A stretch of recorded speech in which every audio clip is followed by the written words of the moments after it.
Bonjour à tous, dans la vidéo d'aujourd'hui on va parler de base de données. Donc normalement vous avez déjà appris à écrire des requêtes SQL, à requêter une base de données.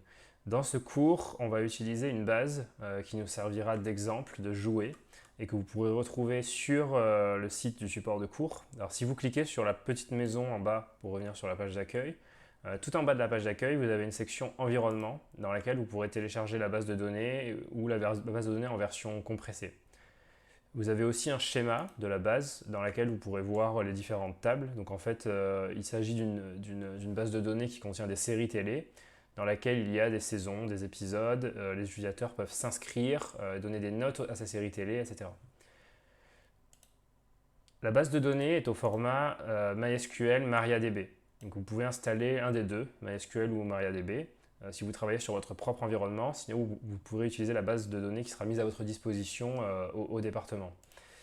Si vous travaillez en local sur votre propre machine, vous pouvez installer un de ces SGBD-là, ainsi que MySQL Workbench ou par exemple PHP Donc là ici, je vais utiliser PHP Je vais m'identifier avec un compte de démo, donc démo.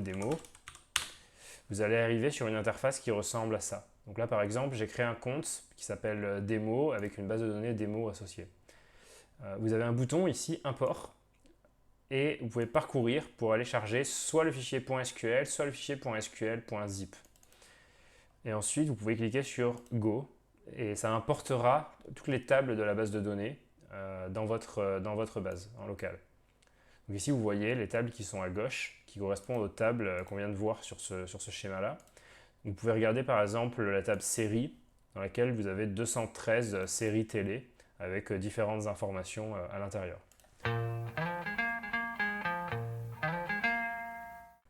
Alors une première chose importante, c'est qu'il faut que vous preniez l'habitude d'aller tester vos requêtes. Et c'est pour ça que vous pouvez utiliser un outil comme PHP ou MySQL Workbench. Vous avez un onglet SQL et vous pouvez taper votre requête et voir les résultats. Donc par exemple, select star from series where year start égale 2010. Je lance ma requête et je vois que j'ai 9 résultats, je peux aller dedans. Je peux tester ma requête comme ça directement en interactif. Bon, ça c'est ce que vous avez appris à faire normalement dans vos cours de base de données jusqu'à présent. Mais nous, ce qu'on va faire, c'est un peu plus compliqué que ça parce que la requête, en fait, on va la déclencher automatiquement depuis du code.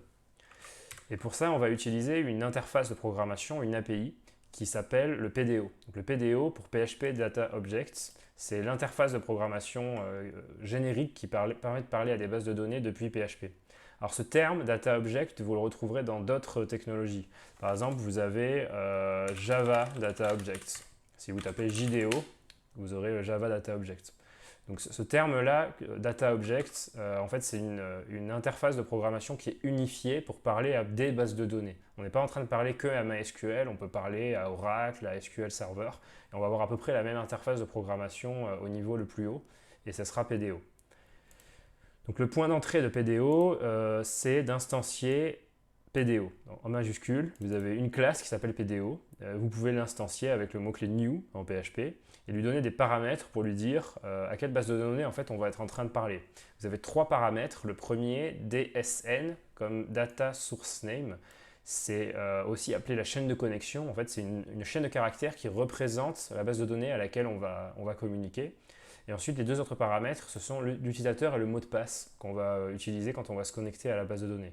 D'ailleurs, en fait, ces paramètres sont optionnels. Par exemple, si vous faites du SQLite, dans le DSN, vous allez avoir un fichier et non pas un serveur. Et vous n'aurez pas d'identifiant et de mot de passe dans ce cas-là.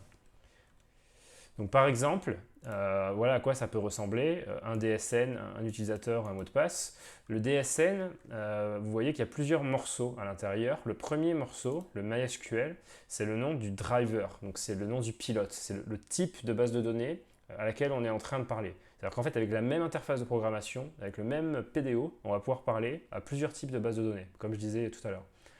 Ensuite, comme on spécifique à MySQL, ici, on va avoir des paramètres spécifiques, donc le nom de la base de données et le nom dot. Par exemple, ici, je suis logué en tant que démo, avec le mot de passe démo, et la base de données s'appelle aussi démo. Donc ici, j'aurai dbname égale démo. Le nom dot, ça peut être votre machine en local, localhost ou 127.0.0.1.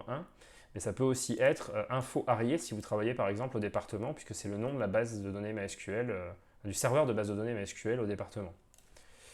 Donc une fois que vous avez créé ce PDO, cette instance, vous pouvez envoyer des requêtes. Vous avez une première fonction qui s'appelle query, qui permet d'exécuter une requête. Donc vous prenez une chaîne de caractères qui contient une requête SQL. Donc par exemple, en voilà une. Et cette requête, je vous invite systématiquement, quand vous en écrivez, je vous invite à aller les tester dans par exemple PHPMyAdmin. Donc je vais dans l'onglet SQL, je peux la coller et je peux vérifier que ma requête marche bien par exemple. Donc là je récupère les titres des séries qui ont démarré avant 2005. Une fois que vous avez cette chaîne de caractères, vous pouvez la passer en paramètre à la fonction query, qui est une fonction sur l'objet PDO. Alors, un petit détail, en PHP, souvenez-vous, précédemment, dans le cours d'introduction au langage PHP, on vous a dit que l'opérateur point était réservé pour la concaténation. C'est-à-dire que le point, ça sert à coller deux chaînes de caractères en PHP, comme ce qui est fait par exemple ici. Pour cette raison-là, on ne peut pas l'utiliser pour l'objet. Donc quand on veut appeler une méthode sur un objet, en PHP, on utilise cette notation-là, qui est une flèche, une tirée supérieure. C'est un peu long à taper, mais c'est comme ça. Qui est un peu empruntée à C++ ou à C quand vous déréférencez des pointeurs, par exemple. Donc PDO, l'objet PDO, pour appeler la fonction query, on écrira PDO-supérieur query en lui passant le paramètre SQL. Ce que vous obtenez là, c'est un objet, en fait c'est une instance. Donc si on regarde PDO query, vous retourne une instance de PDO statement. C'est un objet, mais c'est un objet qui est itérable. On voit dans la documentation qu'il implémente traversable. Donc, en fait c'est un objet, c'est pas un tableau, mais on peut quand même itérer dessus avec for each. Donc si on itère avec for each, on obtient des rows par exemple. En fait on obtient des entrées, des lignes de votre résultat. Donc ici, je vais obtenir cette ligne, cette ligne, cette ligne, cette ligne, etc. Je vais itérer comme ça. Et dans ce tableau, en fait, chaque ligne sera un tableau qui sera un tableau associatif dans lequel les clés seront le nom des colonnes de ce que j'ai demandé dans ma requête et les valeurs, la valeur de la ligne sur laquelle je suis en train d'itérer à ce moment-là. Alors, une petite remarque, une query est itérable. Vous pouvez faire for each query as row et vous allez itérer sur toutes les lignes, les unes après les autres. Cette notation-là, ça fonctionne parce que en fait, query est un objet traversable. C'est ce que je viens de vous montrer dans la documentation de PHP ici. Vous voyez que c'est implements traversable. Donc en fait, en réalité, vous n'êtes pas en train de parcourir tout à fait un tableau. Vous êtes en train d'appeler une fonction sur un objet quand vous faites ça. Donc la syntaxe ressemble à parcourir un tableau, mais vous n'êtes pas en train de vraiment parcourir un tableau. En fait, c'est équivalent à la syntaxe du dessous, while row égale query fetch. C'est comme si vous appeliez fetch, donc fetch ça veut dire aller chercher littéralement, c'est comme si vous appeliez fetch jusqu'à ce que fetch vous retourne la valeur false en fait. Donc la différence entre ça et une autre méthode qui consisterait à appeler fetch all, qui elle vous retourne un tableau, c'est qu'en fait, en réalité, quand vous appelez fetchAll, PHP, donc le driver PDO va aller chercher toutes les lignes et les charger dans un gros tableau, et ensuite vous pourrez itérer dessus. Alors que quand vous itérez comme ça, quand vous itérez avec la boucle while ou avec la boucle for each, ces deux syntaxes-là vont faire la même chose. Vous allez itérer ligne après ligne sur la requête, et à chaque fois que vous avez fini de lire une ligne, en fait, vous la jetez, vous ne la stockez pas en mémoire. Donc c'est plus efficace de faire comme ça quand vous voulez faire juste une passe sur votre tableau et lire toutes les lignes, faire une passe sur votre requête et lire toutes les lignes. Par contre, si vous voulez faire plusieurs passes, lire plusieurs fois les résultats, soit vous devrez recommencer et renvoyer la requête, soit vous pouvez utiliser fetch all qui lui va bien tout vous charger en mémoire. Votre fetch all va tout vous charger en mémoire et des appels séquentiels à fetch vont juste parcourir les résultats de la requête les uns après les autres.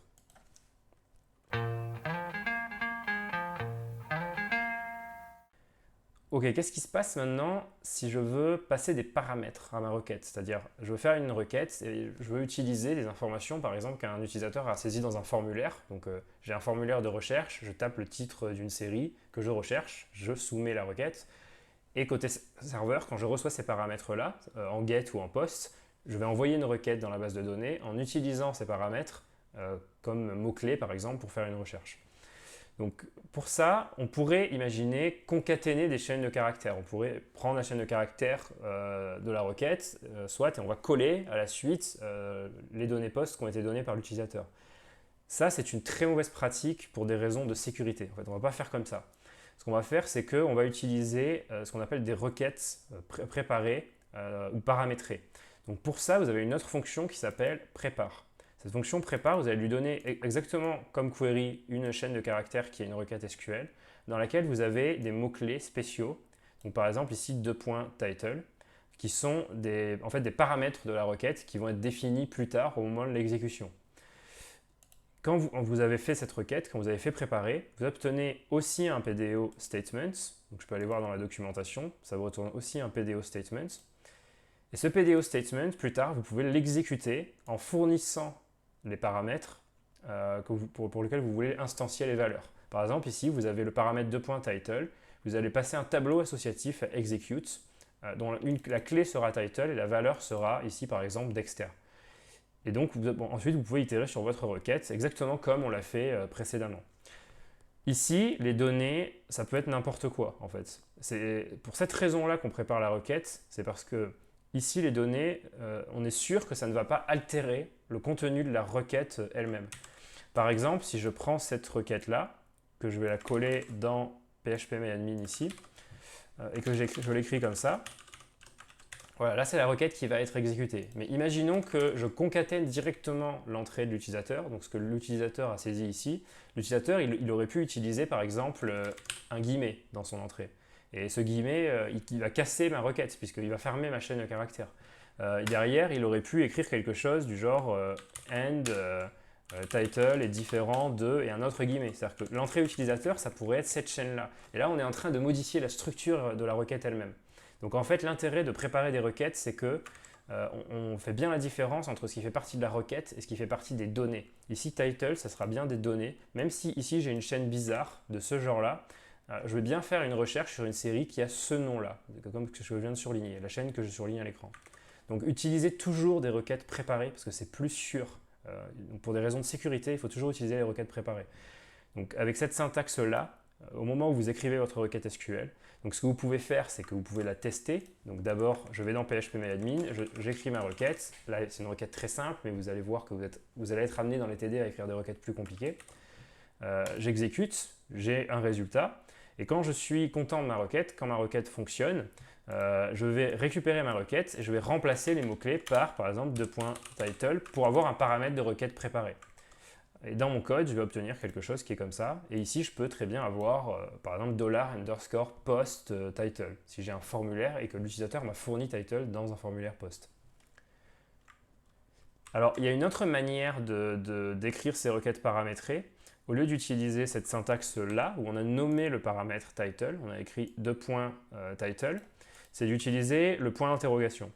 Le point d'interrogation, en fait, c'est exactement la même chose. Ça permet d'ajouter un paramètre à la requête, sauf que ce paramètre n'a pas de nom. C'est l'ordre des points d'interrogation qui va compter. Par exemple, ici, j'ai un seul paramètre, c'est un cas facile, hein. J'ai un tableau dans lequel, vous voyez que je n'ai pas de clé. En fait. La clé, ça sera 0 pour Dexter, et si j'avais d'autres paramètres, ça serait juste dans l'ordre des points d'interrogation.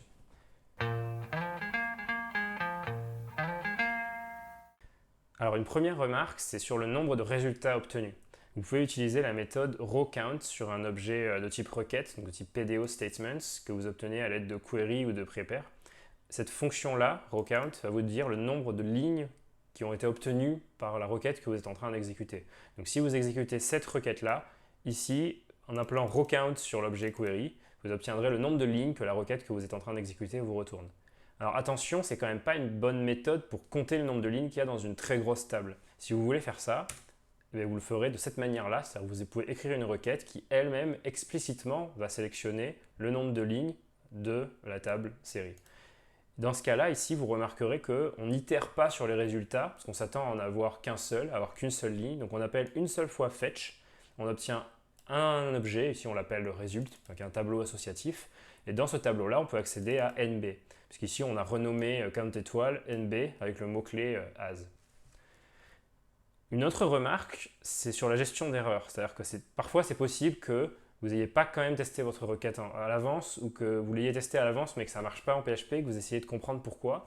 Pour ça, c'est important d'essayer d'aller afficher le message d'erreur. Quand une requête échoue, quand vous appelez query ou prépare, ça peut échouer. Et dans ce cas-là, vous allez récupérer la valeur false. Donc votre query, votre objet query, si ça ne marche pas, vaudra false. Ici, on a un égal dans un if. Ce n'est pas une erreur. C'est-à-dire qu'on affecte le résultat de PDO query dans la variable $query. Et si ça vaut false, on ne rentrera pas dans le if. D'accord? Mais c'est bien une affectation. Ici, ce n'est pas une comparaison qu'on est en train de faire. Donc si query n'est pas false, on rentrera dans le if et on itérera sur les lignes de la requête. Par contre, sinon, ça veut dire qu'il y a une erreur au moment de l'exécution de la requête. On peut aller regarder ce qui s'est passé. Par exemple, on peut appeler la fonction $PDO flèche error info. Et si je dump ça, je vais obtenir un tableau explicatif avec l'erreur. Par exemple, ici, j'ai un X qui traîne en plein milieu de ma requête.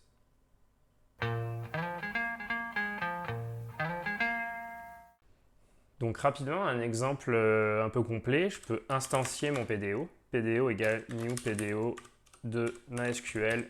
Donc ma base de données s'appelle demo. Mon nom dots s'appelle localhost, puisque je me connecte à la base de données locale. Le compte démo et le mot de passe démo. Donc, première ligne, j'instancie mon PDO, je crée mon instance de PDO. Deuxièmement, je vais créer ma requête. Donc query égale PDO flèche query select, par exemple title from series. Troisièmement, je vais itérer sur les résultats que me donne ma requête et je vais les afficher dans ma page. Par exemple, je vais faire une page HTML.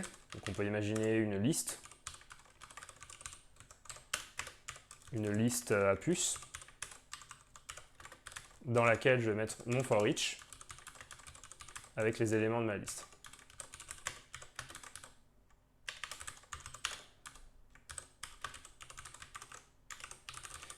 Et de cette façon, je vais afficher les titres de ma série télé dans ma page HTML.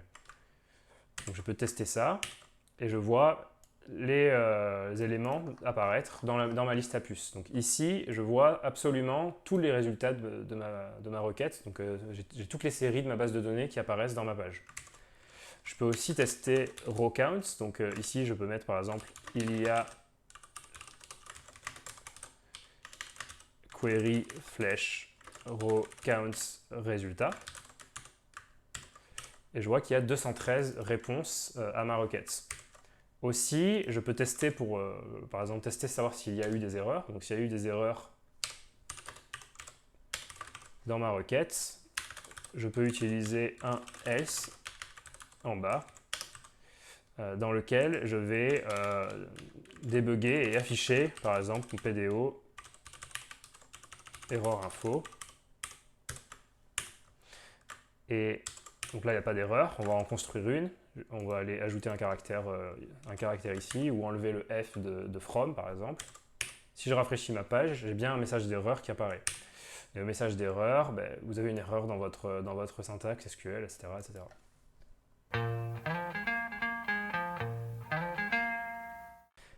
Maintenant, vous pouvez faire les TD 3 et 4 des TD PHP que vous trouverez en bas de la page PHP. Donc TD 3, on vous demande tout d'abord de mettre en place la base de données. Donc la base de données dont je parlais tout à l'heure, il va falloir que vous la téléchargiez et que vous ayez un environnement dans lequel vous êtes capable de la requêter. Première partie. Ensuite, on vous demande de lister les séries télé, d'afficher les posters qui sont stockés eux-mêmes dans la base de données au format JPEG. En fait, si vous allez dans la table série, vous verrez qu'il y a un champ qui s'appelle poster, qui est de type blob. Et en fait, ce blob, ça veut dire que ce sont des données binaires. Les données JPEG de l'image sont stockées en binaire directement dans la base de données. On vous demandera de lister les saisons et de paginer les séries, c'est-à-dire de pouvoir naviguer entre plusieurs pages pour éviter d'afficher tous les résultats sur la même page. Ensuite, d'interagir avec des formulaires, donc de créer un formulaire d'inscription utilisateur dans lequel l'utilisateur peut choisir son pays, voire créer un pays si son pays n'existe pas dans la base.